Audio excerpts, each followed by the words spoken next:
So now let me introduce our expert, Mr. G. Sivaramakrishnan, advisor to NERT.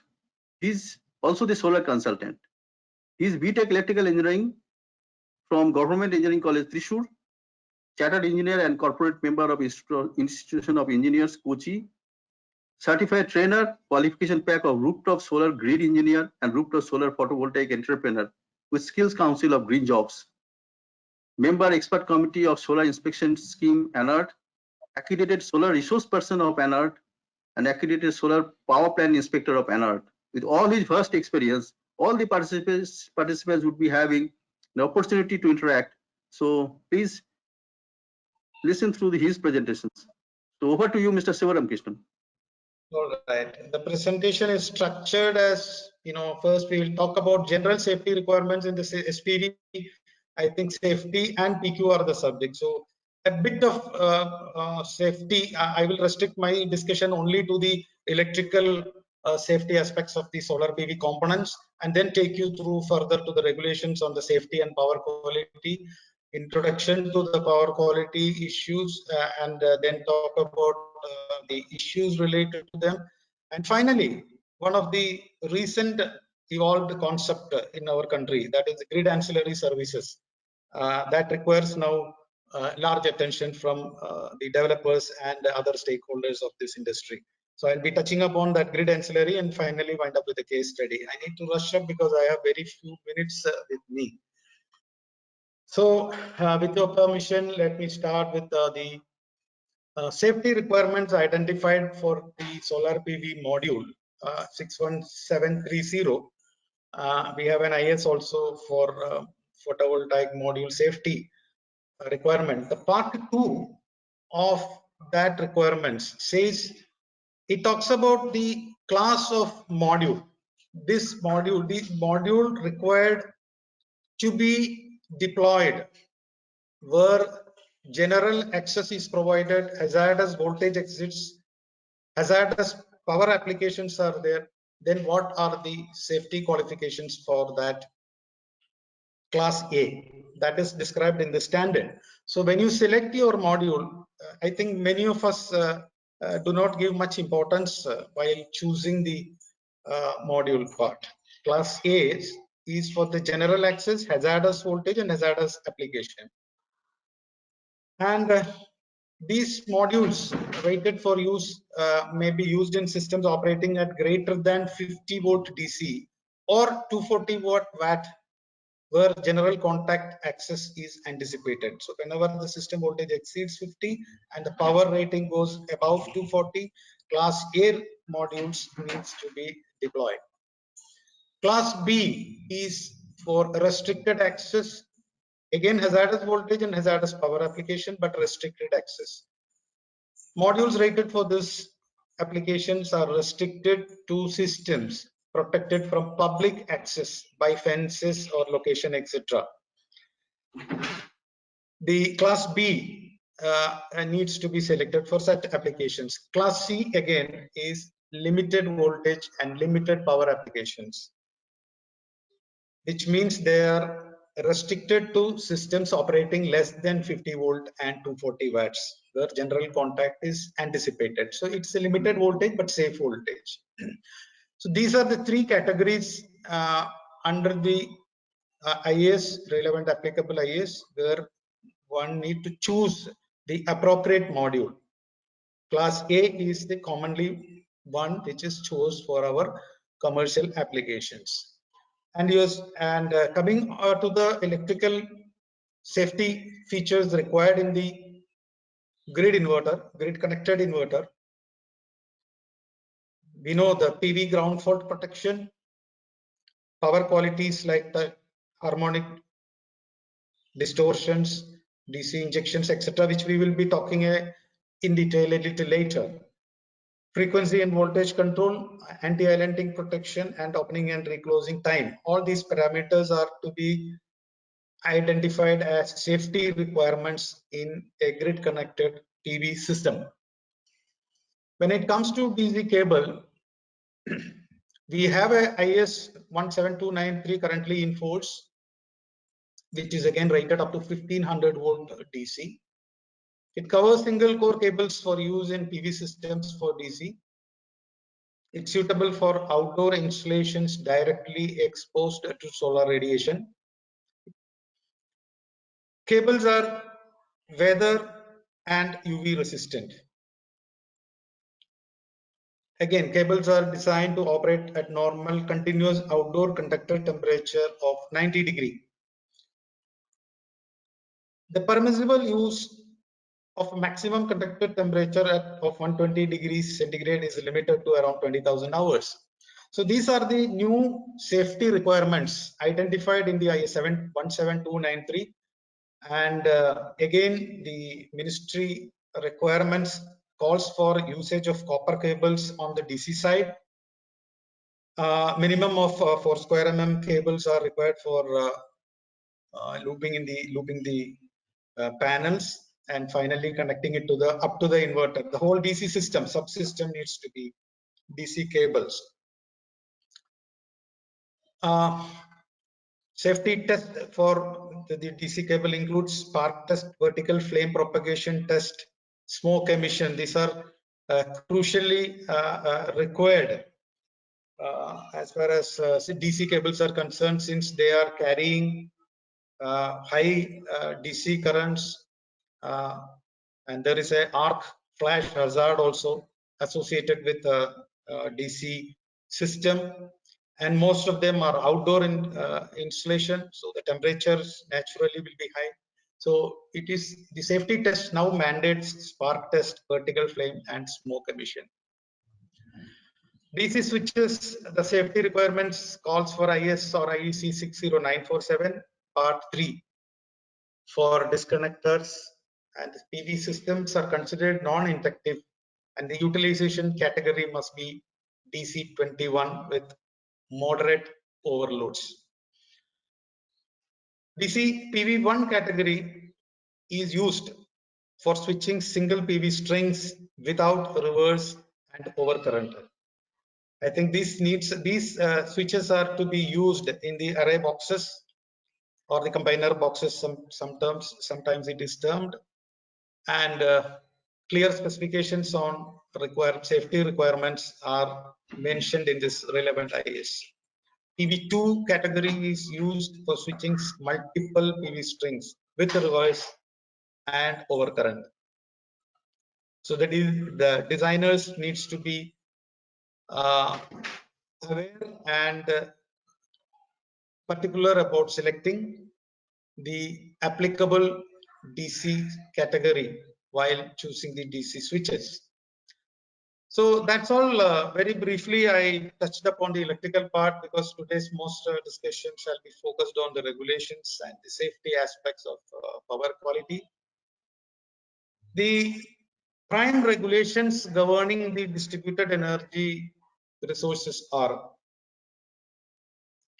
one is the CEA measures relating to the safety and electricity supply regulation 2010. Currently, this regulation is under total revision. There were 2 or 3 amendments in between. Now new regulation 2020 is already released, but not yet notified because discussions are over, not yet notified, which will have substantial changes also in that. But this is one of the prime regulation, and the second one being the technical standards for connectivity of DGRs, that is the distributed generation resources 2013, which was subsequently amended in 2019. So sorry, this I think the 2019 amendment as CEA technical standards for connectivity below 33 kV. I think this gives you an answer for the poll which was conducted before the session. So this was the amendment included in 2019, and this is now applicable for connectivity below 33 kV. 2010, the safety regulation, there is a proposal which I wanted to highlight what what makes it primarily more important is the 2021, not 2020, it's a 21 regulation, which says that the safety provisions of electrical installations and apparatus of voltage exceeding 1000 volts AC and 1500 volt DC. Now we may have a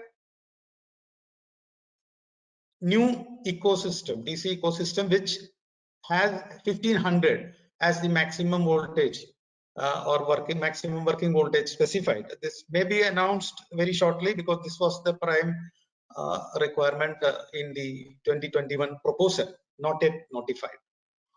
And again, all earthing systems shall maintain earth fault loop impedance sufficiently low to permit adequate fault current. And this shall be achieved by additional bonding or protective multiple earthing. So these two are the major, according to the from the safety angle, from the safety point of view, these two are the major aspects added in the proposed regulation. We'll move on to the prime regulation governing our distribution generation sources, which is 2013.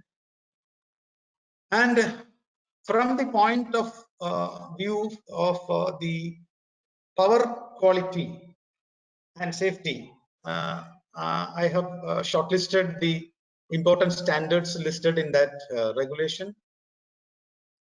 One important regulation is on the permissivity of the harmonic level in the electrical network, and it is referred to the limits specified in IEEE 519/2014, and the regulation maintains that the injections from the distributed generation source, which is our solar or wind or any other renewable source, shall not exceed the limits specified. It further says that the DC injections shall not be greater than 0.5% of the full rated output. The flicker produced shall not exceed limits specified in IEC 61000. We will have a closer look on what are these limits in the upcoming slides. Another important specification mentioned was about the necessity of an automatic synchronizing, totally avoiding any manual synchronization from the DGR. So it has to be built in either with the inverter system or shall be external to that, but automated one.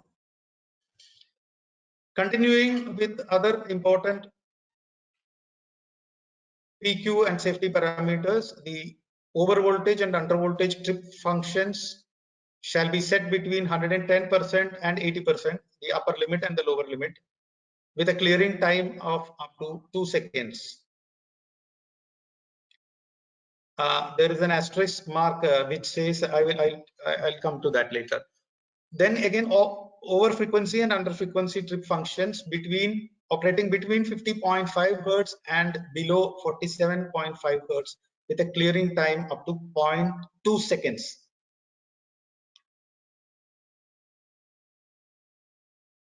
Again, a function is required to prevent the DGR from reconnecting with the network unless the voltage and frequency is within the limits and are stable for at least 60 seconds. It indicates the reconnecting time. So 60 seconds are required to verify that the frequency and voltages are within the limits, and this will be verified, and the function will permit the DGR to reconnect with the system. So this is again a mandatory requirement. Clearing time of 2 seconds and 0.2 seconds for voltage and frequency, and then again reconnecting time of 60 seconds. Here the appropriate licensee can prescribe a narrower range. They can ask for more stringent parameters. It need not be 110%, it can be 105%, or even the lower limit of frequency can be 49.5%. So the distribution operator is permitted to prescribe the limits on a narrow the limit. They cannot dilute it. Again, a function has to be built in the distributed generation resource to energize the electricity system within 2 seconds of the formation of an unintended island.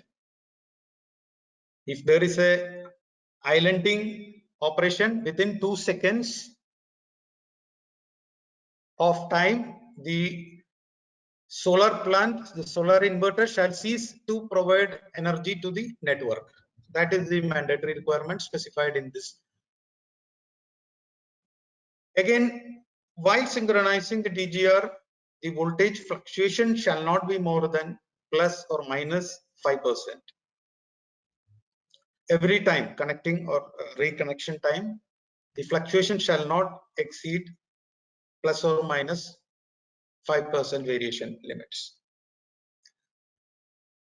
Finally, as a safety aspect, the regulation insists to provide a manually operated isolating switch between the resource and the electricity network with visible verification that the separation has been accomplished, which means on the isolator enclosure there has to be a acrylic sheet or where we can see through the physical separation of the contacts.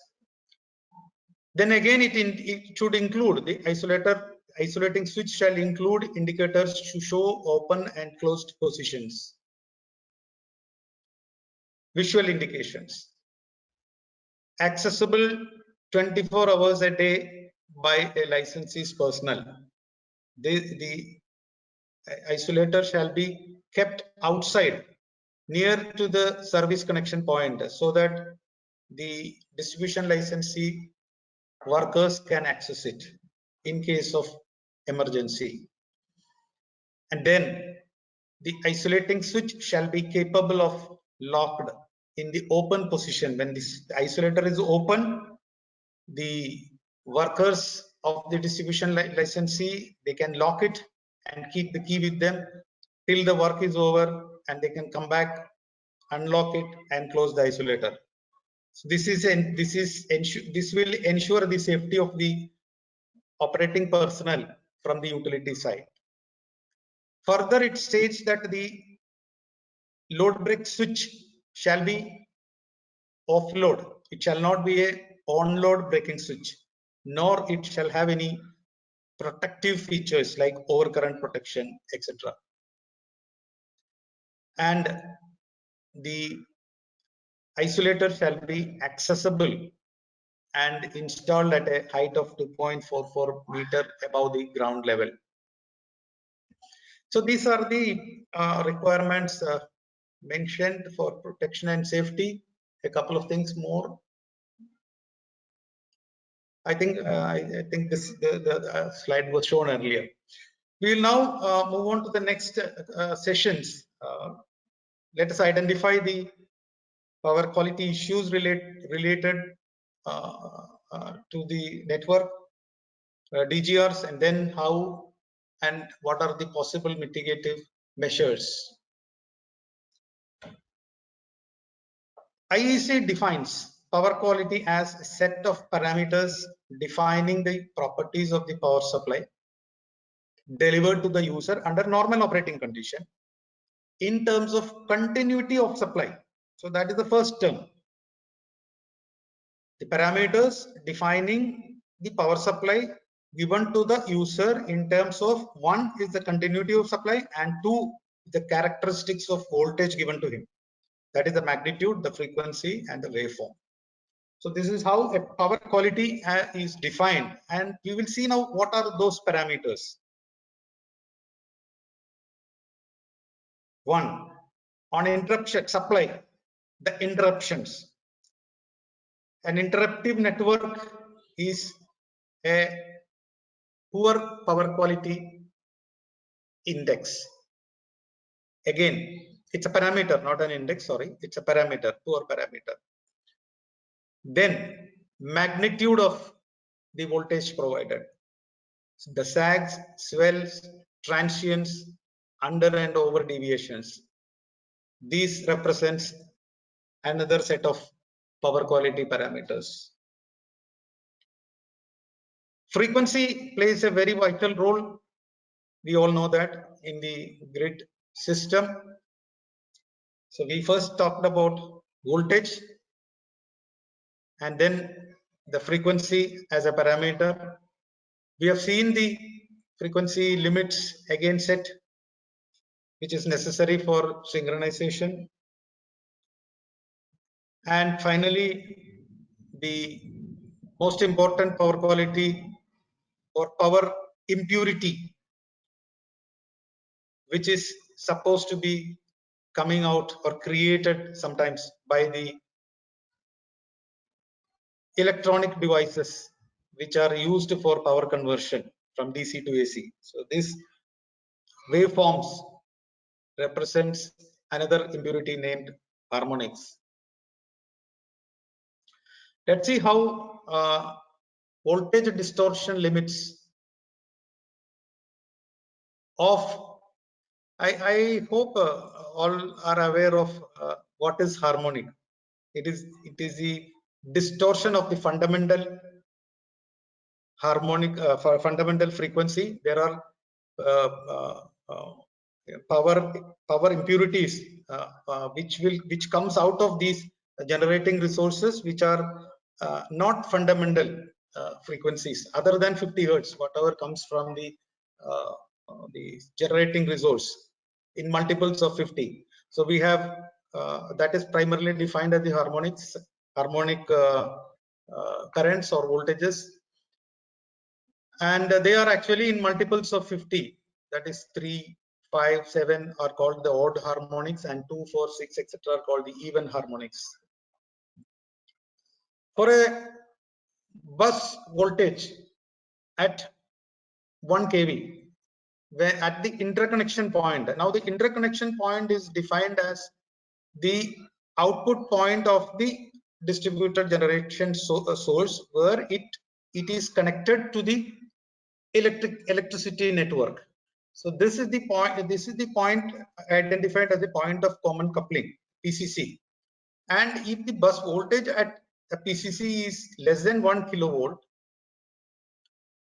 an individual harmonic of 5% and the total harmonic distortion of 8% in terms of voltage, THDV, is permitted. At a higher voltage, between 1 kV and 69 kV, it is 3 and 5. Of course, higher voltages are defined in the IEEE 519, but mostly for distributed generation sources. We all know that the production of electrical energy, electricity in the inverters are restricted to 415 volt, and then they are further stepped up sometimes and coupled at higher voltages, 11 kV or 33, and not beyond that. So I think the first two harmonics are very crucial. The voltage harmonics are actually given to the end user. Voltages are given to the end user, and therefore it is the primary responsibility of the distribution licensee to ensure that harmonic contents are within the specified limits. The power given to the beneficiary shall not have a content of more than 5 or THD of 8 in case of low voltage system, and in case of medium voltage it shall be 3 and 5 respectively. But more than the voltage, the distortions created by the load are causing current harmonics, which is again generated from the load side and pushed inside the network. Most of the solid state inverters, which are responsible for converting the DC to AC in a solar power generating system, needs to be checked, verified for the content of harmonic impurity it is pushing to the grid. There are limits specified in the same IEEE 519 standards, which prescribes the upper limits for different orders, harmonic orders, and the permissible total dynamic distortion. The maximum harmonic distortion, current harmonic distortion, is expressed in terms of a percentage of IL. IL is the average maximum demand current. In fact, how to calculate the average maximum demand current? Actually, the regulation says it is the average current taken for the last 12 months of operation. Anyway, for a new installation that is not possible, hence we will go by the values prescribed in this table. Here, the ratio of the short circuit level to the maximum demand current at the point of coupling, at the point of common coupling, is a very important factor in deciding the in prescribing the limits of odd harmonics. For example, the ISC by IL, if it is less than 20, you can see the third harmonics to 11th harmonics in between up to 4, and a total harmonic, total demand distortion up to 5% of the maximum demand current is permitted in this case. However, as the ratio goes up, remember that the ISC, the short circuit current at the point of common coupling, is decided by external factors like the source impedance as well as the transformer impedance and the line impedance put together. So it is to be clearly ascertained that what exactly is the short circuit level at that point and the average of the maximum demand current. So based on this ratio only, the TDD limits, the total demand distortion limits, are prescribed. For a higher ratio between 20 and 50, a TDD is permitted up to 8% of the maximum demand. As you see, the ratio goes up. The permissible limits is going up. It is increasing. Whereas if you see the harmonic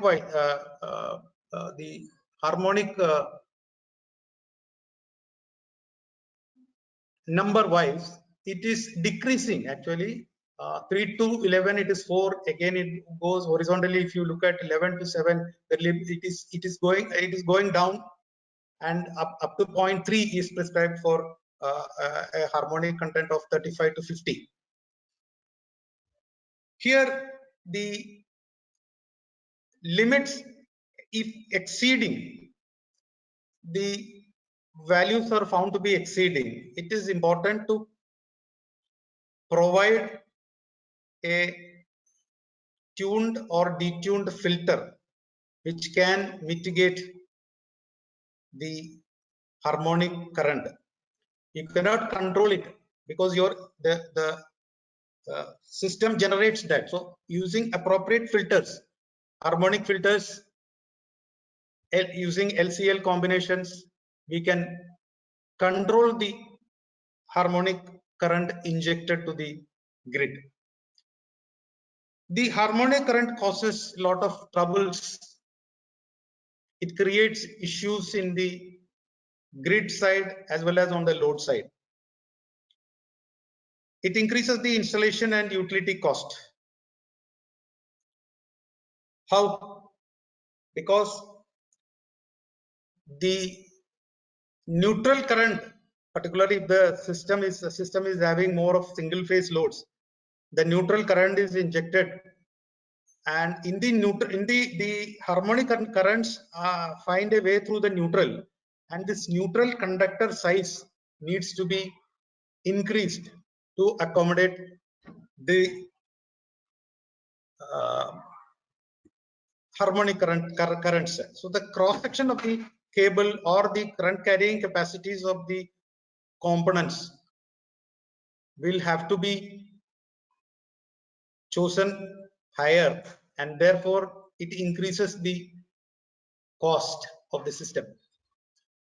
These harmonic currents also causes overheating of components, and affects the asset life. Say for example, the cable connected or the transformer, there will be thermal stresses, and continuous operation of these equipments under higher temperatures will cause reduction in its lifetime. Harmonics also causes equipment malfunction, nuisance tripping of circuit breakers, or even the mal-operation of protective devices like relays also happens due to the presence of harmonic currents. Measurements becomes inaccurate, the metering becomes inaccurate. In fact, that is why in networks where large harmonic currents are present, the true power factor, which is actually a ratio of the active power to the apparent power, there that true power will always be found less than the displacement power factor. You know, the displacement power factor is the angle between the phases of voltage and current, and therefore the true power factor most of is a less true power factor than the displacement power factor, is an indication of the presence of harmonic contents in the network, and this can provide lead to inaccurate measurements also. Premature failures of capacitors are also seen where harmonic impurities are present. Let's see the effect of harmonic in a distribution transformer. Harmonics of the order 1, 7, 13, etc. are purely in the positive sequence in the clockwise direction, and in 5, 11, and 17 they are purely negative sequence in the anti-clockwise direction, while the harmonics of order 3, 19, 15, etc. are purely zero sequence, and generally they are called as triple N harmonics, and they are co-facial mostly. That is why generally the distribution companies use a delta star distribution transformer to prevent the harmonic contents. The highest damaging component is the third harmonic, so preventing such harmonic contents to go into the upstream network. That is one reason a DYN11 transformer, delta star transformer, is used mostly in the distribution side. However, the triplen harmonics gets circulated in the winding, transformer winding, which results in energy loss. In other words, economic loss, number one. Number two, which results in an accelerated aging of the distribution transformer. This is one reason a copper wound transformer is preferred over a aluminum wound transformer, where copper has better thermal management properties. Now, increased iron and copper losses, heating in delta winding, these are the major contributors of harmonics related issues in the distribution side. Now, one way you can mitigate is easily derate the capacity of the transformer. Instead of using a 100 kVA, use a 130 or 150 kVA. Generally, about 70% of derating is done to overcome the temperature related issues. However, if you use a K-rated transformer, this is the alternative method of doing it, where the K-rated transformers, I will explain what is K-rating in the next slide. The K-rated transformers normally has large neutral conductors, neutral bushings, etc. And therefore, the temperature rise effect will not be severe. It is true that the harmonics cannot be mitigated in the distribution transformer level. However, the objective is only to make sure that the distribution transformer meets its lifetime. Generally, a K rating is nothing but the ratio of non-linear load to the linear load present in the network load side. Whenever large non-linear loads are present, like rectifiers, welding machines, electronic gadgets, etc., which are the primary contributors of these harmonic waveforms, we must calculate the ratio between the non-linear loads and the linear loads, and then select an appropriate K-rated transformer which will meet the requirements of increased heating in the transformer. A K1 rating transformer is identified as 100% linear connected load. There are no non-linear loads, no contributors of power impurity. While a K4 rating is suggested for a 100% linear load with a 50% non-linear load, and K3 rating 100% each of linear and non-linear load. A K20 rated is 100 and 125.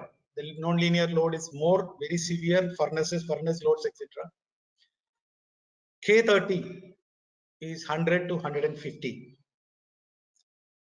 While installing solar power generating systems in industrial units, mostly the transformer, existing transformer, which is not actually capable or capable to deal with the incoming impurity, because they are already existing transformer, and we cannot ask the consumer to replace your transformer with a K-rated transformer. If it is adequately oversized, we shall be complacent with that.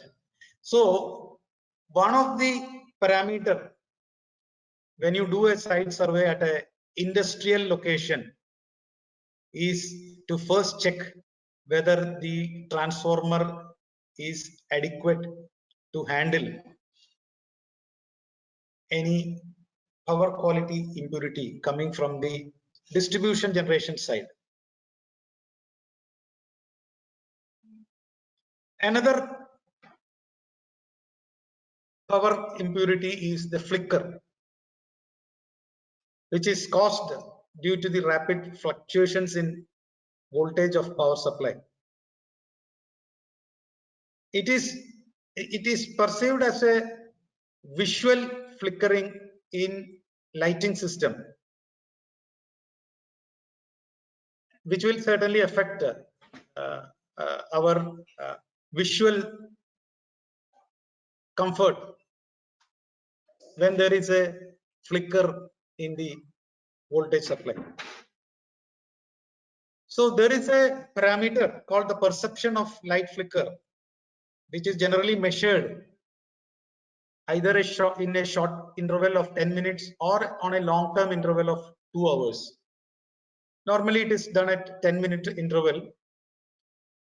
The perception of light shall be less than 0.35% of the it gives you a measurement in terms of the fluctuation of voltage supply, even though you cannot address it as a voltage swell or sag. It is totally different. It's only a momentary fluctuation which slightly varies the RMS voltages of the power coming out from the distributor generation source, and primarily that is caused if it is a solar plant, it is primarily caused due to the changes in the radiation levels.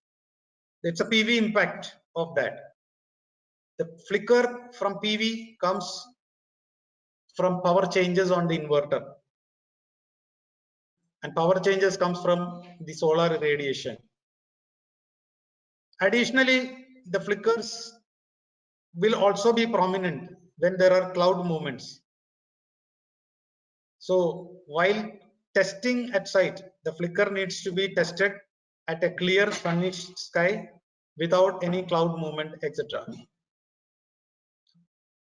Flicker can be minimized by the conditioning equipment kept inside the inverters.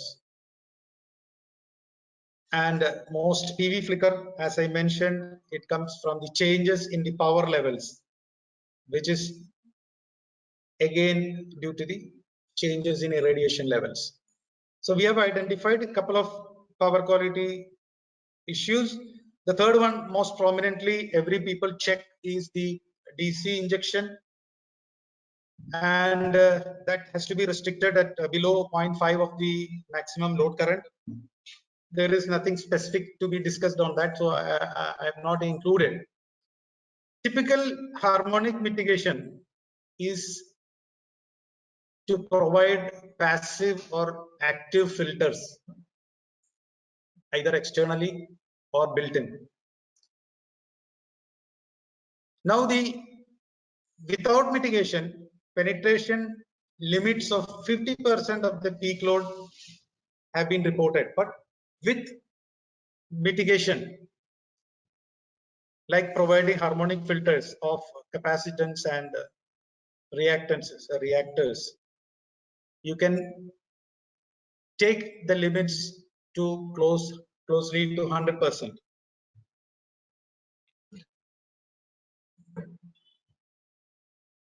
While designing the passive system, the designer needs to be careful that the capacitance brought in for the purpose of filtering, the idea is to mitigate a particular frequency by introducing capacitive inductance and also providing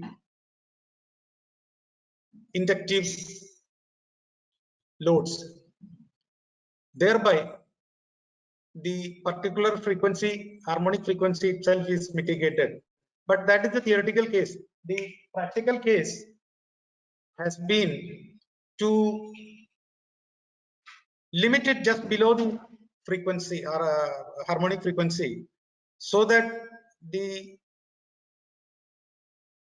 capacitive and inductive impedances does not take the network to a resonant condition. So the designer needs to be careful in choosing the limits on controlling the harmonic frequency.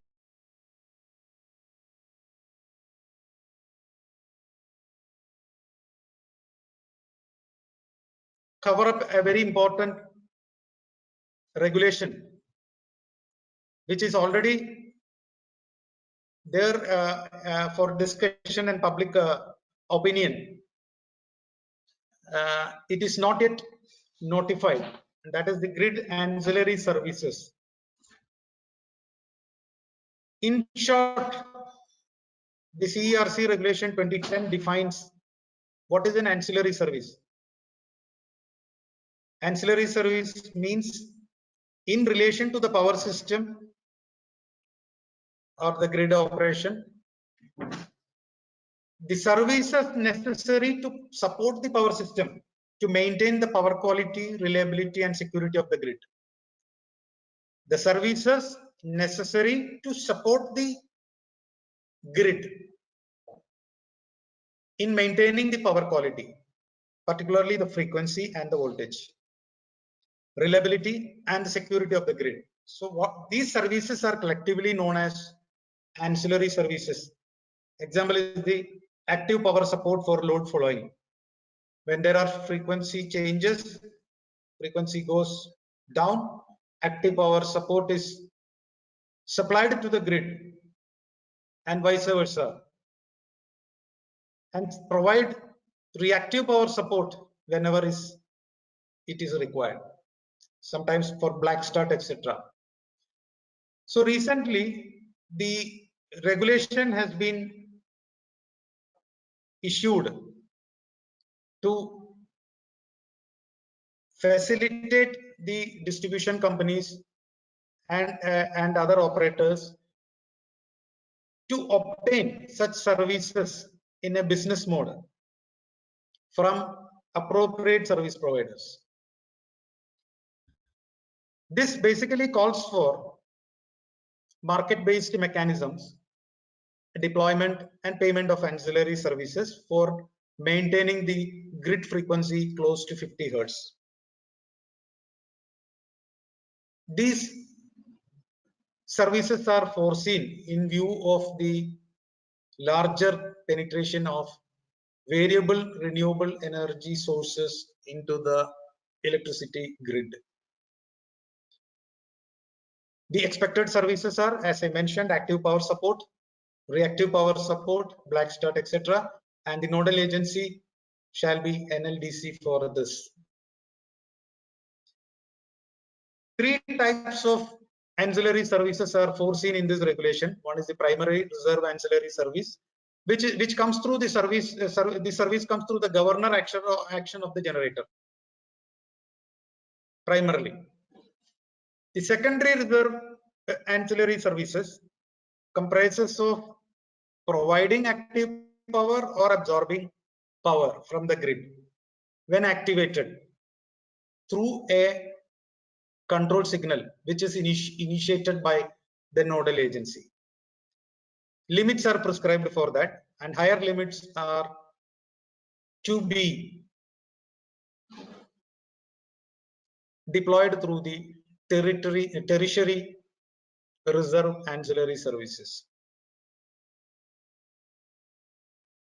We know that the rotating machines have got their own problems in providing grid services at every point of the grid. The partial bidirectional operation slows down the activity, while recommended here, the regulation does not recommends a BESS, that is the battery energy source service, as an ancillary service. It does not identify it. Just the regulation just says, however, source battery energy, chemical battery energy is the easiest available energy in the long term, economical, and also of bidirectional operations. Faster reaction times are the available features of the BESS. BESS are capable of providing reactive powers also through an inverter to the system. So these are the points which makes a BESS as a viable option for providing ancillary services. Functional requirement is basically to export and import active power as per the grid code, but other functions are there for BESS. I think I'll rush on that. I have to show you a much better graph on this. Not this one, the subsequent one. The reaction speed is shown in the graph. The red and black are in line. Actually, the red is the required power for system stability, and the battery bank is capable of giving in very short time with extremely high accuracy. Whereas you can see the fossil power plant cannot meet the speed and accuracy required for these kind of ancillary services. Please take a look at this graph. I have taken this graph from an existing power plant, which is existing substation where battery storage is used to provide export power to the grid whenever there is a frequency change. Please look at the point number 1. BESS continuously export active power due to under frequency.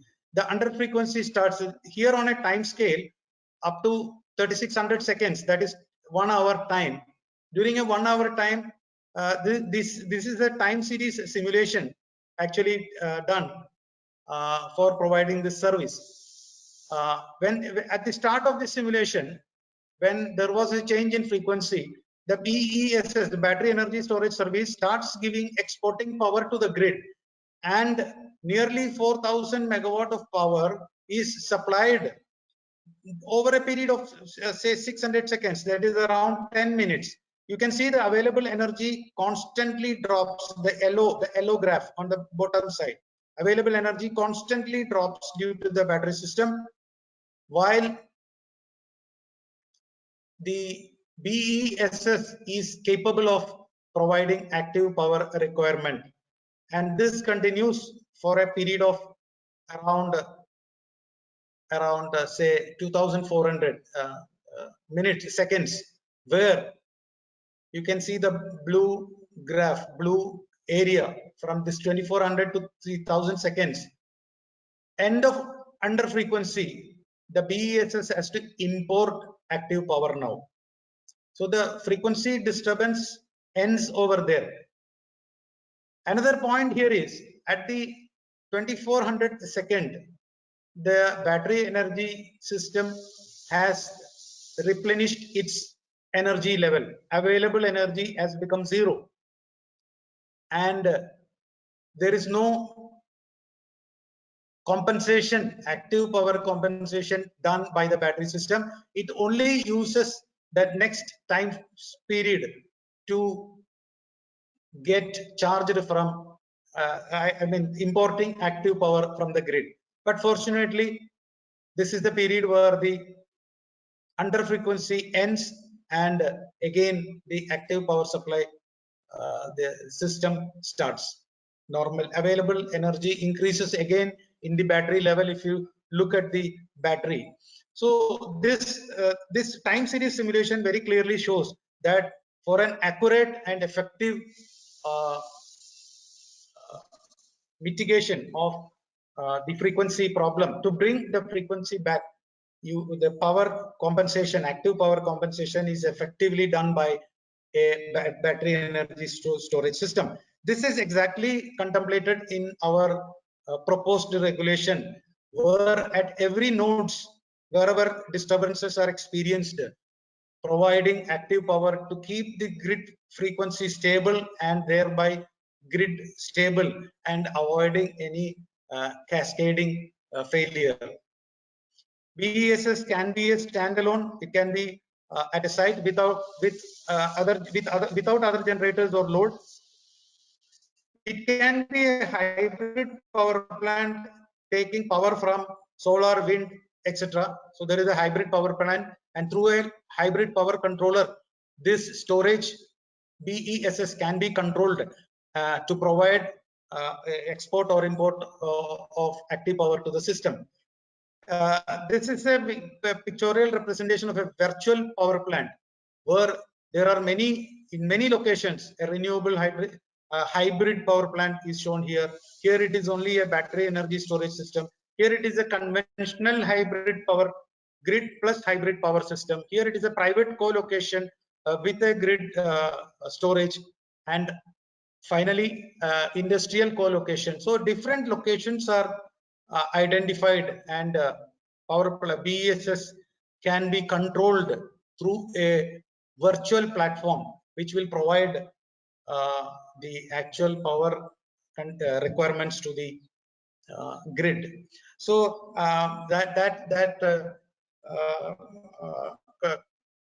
that completes my very brief explanation of the futuristic model of a storage service provider under the renewable environment. This is going to be the future in short. That is why the regulation is up now.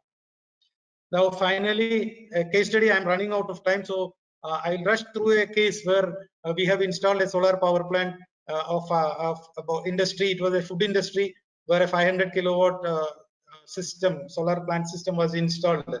The prior to that, the system was electrical network system was very fine. It was taking loads and maintaining the power factor above the prescribed limits where the penalty is imposed by the distribution licensee. So systems were perfect till the solar plant was installed. The very next invoice from the distribution licensee, the owner got a shock because the power factor has gone down, and for the first time the beneficiary has to pay penalty for not maintaining the power factor at the prescribed limit. Now the examination began, and there were a couple of problems. Of course, one of the new blower, it's a food industry, there are a lot of blower motors.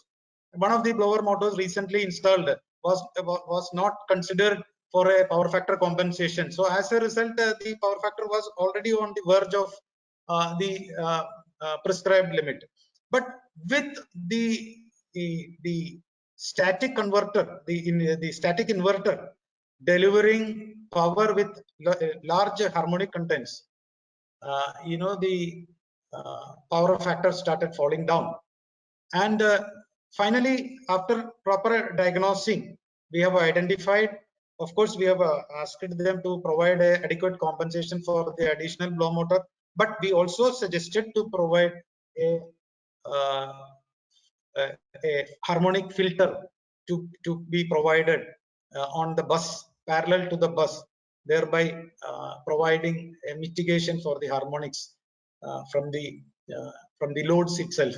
So this is one case which we have faced. Normally, many of our installers would have faced this, the power factor going down after the installation of the solar plant. Please look into the harmonics generated by the inverter system. Though many tests are done, sometimes it escapes the testing agency also while taking the measurement. I think that brings my slides to an end. I will wait for questions.